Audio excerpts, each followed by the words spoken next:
आज हमारे साथ गौ भक्त प्रकाश दास जी महाराज आज हमारे साथ और अयोध्या में रामलला की मूर्ति की स्थापना के बाद संतों में किस प्रकार की क्या जानकारी है, संतों में किस प्रकार की खुशी और देश में किस प्रकार का जो माहौल है, आज हम प्रकाश दास जी महाराज से जान सकेंगे। महाराज जी, आपका आपनो सिटी न्यूज चैनल में आपका हार्दिक स्वागत है। जय श्री राम, दादू राम, सतराम। हम बहुत प्रसन्न हैं और पूरा सनातन खुशियां है। और संत तो क्या बताऊं, कोई नाथ परंपरा के थे, कोई राम स्नेही थे, कोई दादू पंथी थे, कोई बैरागी थे। पर वहां अयोध्या में जाकर के देखा तो कोई परंपरा नहीं, एक ही परंपरा थी, श्री राम परंपरा। सभी जय श्री राम का नारा लगा रहे थे और हेलीकॉप्टर से पुष्पों की वर्षा बरस रही थी। और वहां जितने भी सेलिब्रिटीज थे वो सारे बड़े बड़े, अमिताभ बच्चन से लेकर के सारे के सारे संत महात्मा, बागेश्वर धाम से लेकर के पूज्य राजेंद्र दास जी महाराज आदि बड़े बड़े संत, बड़े बड़े पहाड़ों से भी, हिमालय से भी संत आए थे और तो और विदेशों से भी संत आए थे। मेरे साथ में कई लोगों का मिलना जुलना रहा। तो मैं निवेदन करूं कि वहां देश से नहीं विदेश से भी संत आए थे और सब एक राममय हो गए थे। और जहां देखे वहां राम राम राम राम दिखाई दे रहा था। और वो हमने जब योगी जी और मोदी जी को जब बोलते हुए देखा और जब रामलला जी के दर्शन हुए तो हम सब की आंखें भीज गई थी।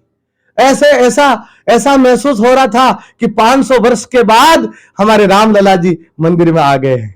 महाराज जी, राम जी 14 वर्ष वन से लौटकर, वनवास से लौटकर जब अयोध्या लौटे थे तब दीपों की दीपावली मनाकर, खुशियां मनाकर आम जनता ने वो खुशियां मनाई थी। मगर 500 साल बाद भगवान राम अपने घर में विराजमान हुए हैं तो उसको लेकर ये महापर्व मनाया गया, उसको लेकर आप क्या कहेंगे? संतों में और आम जन में किस प्रकार की क्या चर्चा है? आपको निवेदन करूं कि मैं अयोध्या में था, वहां दीपावली मनाई जा रही थी तो लोग ऐसे पागल हुए थे कि हम कल्पना नहीं कर सकते। ऐसे नाच रहे थे, गा रहे थे, रात भर आतिशबाजी हो रही थी, पूरी अयोध्या जगमगा रही थी और सरयू नदी का जल नहीं बह रहा था, उसे अमृत बह रहा था। और वहां की कोयले कुह कुह करके गा रही थी, पपैये मीठी मीठी वाणी गा रहे थे, संत कई भजन कीर्तन कर रहे हैं, कई कथाएं हो रही है। ऐसा लग रहा था कोई फिर कुंभ से शुरू हो गया है। ऐसा लग रहा था देवता भी ऐसे लग रहे थे जैसे पंछी के रूप में आकर के उस मंदिर पर परिक्रमा लगा रहे हैं। और मैं आपको निवेदन करूं, मेरी आंखों देखी बात, जैसे ही रामलला जी की प्राण प्रतिष्ठा शुरू हुई और कागभूषण जी महाराज मंदिर पर मंडराने लगे और जैसे कागभूषण जी काग के स्वरूप में वहां मंदिर के ऊपर उनकी आभा दिखी, सब संत जय जयकार करने लगे। श्री अयोध्या नाथ की जय, श्री रघुनाथ की जय, चार भुजा नाथ की जय, जय जयकार होने लगी। निवेदन करूं, थोड़ी सी देर बाद में सेना के हेलीकॉप्टर आते हैं और संतों के ऊपर पुष्पों की वर्षा करते हैं। मैं वाणी से बयां नहीं कर सकता कि वो स्वरूप कैसा था, पर मैं जैसा भी मैं कह पा रहा हूं, यह भी थोड़ा है, वो तो बहुत ज्यादा था। गुरुदेव, आप गौ भक्त हैं और इस समय गौ को हमारी माता जब माना जाता है तो इन गौ माताओं के लिए किस प्रकार की क्या व्यवस्थाएं इस राम राज्य में होगी? राम राज्य की स्थापना हुई है पर अभी राम राज्य गाय के बिना अधूरा है। तो अब गाय ही बाकी है, मथुरा बाकी है और गाय बाकी है। तो मैं सरकार से भी निवेदन करूंगा आपके चैनल के माध्यम से कि हमारी सरकार गाय माता राष्ट्र माता बने, उससे पहले राजस्थान की राज्य माता बन जाए।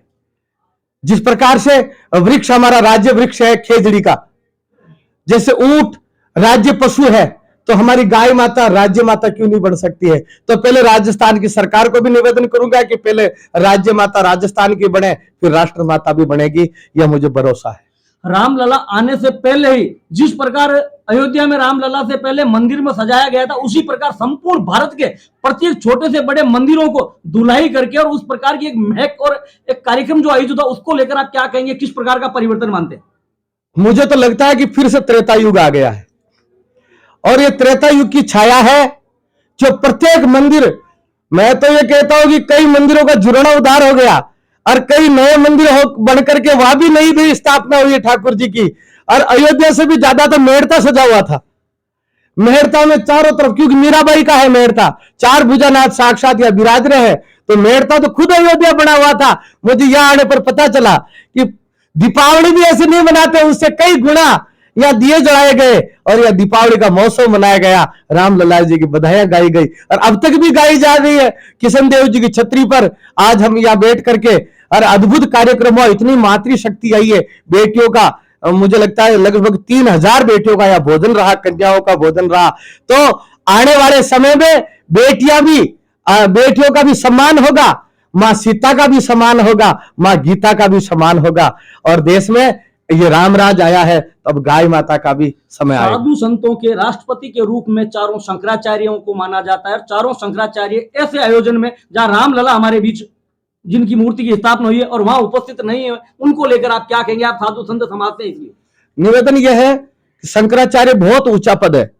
हम वहां जितने भी बैठे थे, रामभद्राचार्य जी हो, चाहे राघवाचार्य जी हो, चाहे हमारे मुलक पीठाधीश्वर हो, जितने भी बड़े बड़े संत थे वो सब नीचे कुर्सियों पर बैठे थे। ऊपर रामलला जी राजा वही है, उनके नीचे प्रधानमंत्री मोदी जी, योगी जी और हमारे भागवत जी बैठे थे और चंपत राय जी वो मंत्र संचालन कर रहे थे।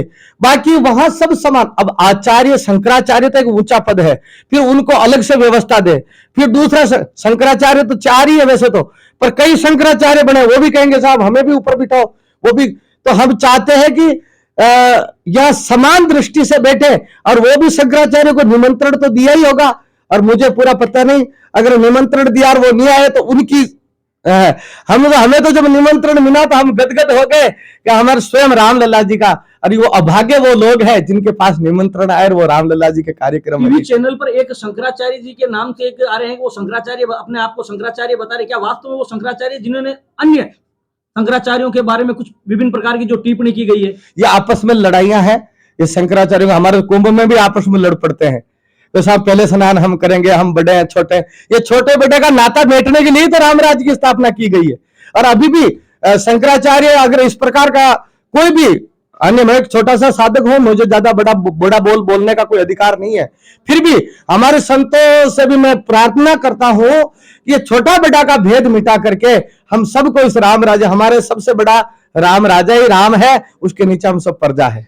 इस समय राम राज्य की स्थापना के बाद अब लोकसभा के चुनाव आपके सामने नजदीक आ रहे हैं। लोकसभा के चुनाव में अलग अलग प्रकार की राजनीतिक पार्टियों ने उसे राजनीतिक पाखंड बताया, राजनीतिक अड़ंगा बताया, उसको लेकर आप क्या कहेंगे?